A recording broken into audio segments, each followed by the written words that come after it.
Hey guys, we're bringing to you a little bit of more information to make this boot camp even more authentic. So we have Lewis here who's wearing some Soviet kit and he's going to go through the uniform and the equipment.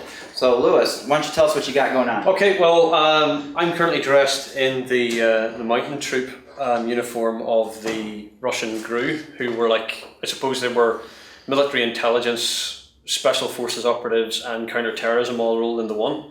Obviously, dressed like this is themed on more Afghanistan, but these guys would have been dropped in if the Cold War had gone hot. These guys would have already been in West Germany, and NATO would probably not have known about it. Oh, okay.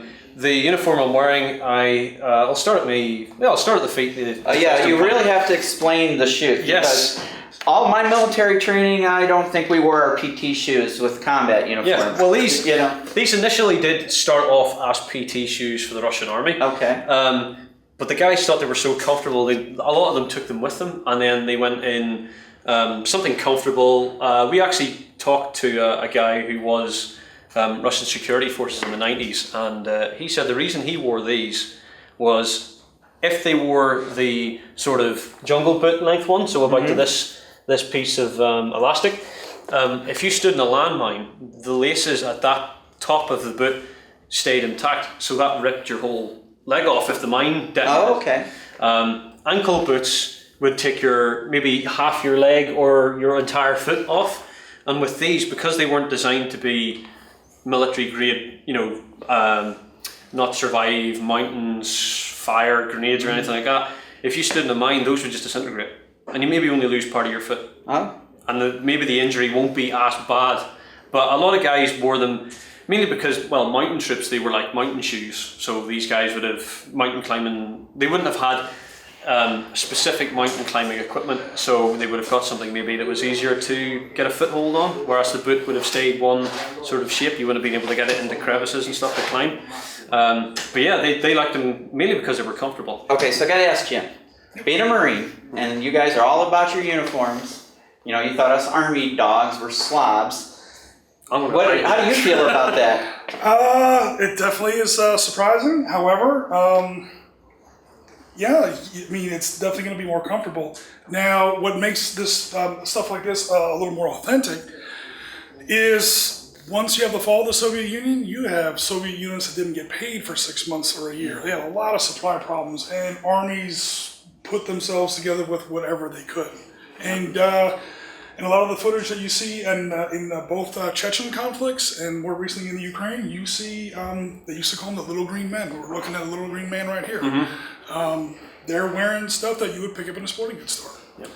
So you really didn't forget your boots? And No, I really didn't. Story up. It's true, right? Yes. Okay, all right, we'll go with that. So how about the rest of your uniform? Okay, well, this is the start of what would become Spozin, SPOSN, who made the original Gorka suits, which is what I'm wearing at the minute. It's designed for mountain warfare. It's designed to be waterproof, designed to be weatherproof, and it's not any of those. It's it just looks awful. like cotton material. Yes, it was the original ones. This is obviously a reproduction one. The real ones are really hard to find. But these originally were made from canvas, like a really, really soft canvas, and then they were some of them were rubberized.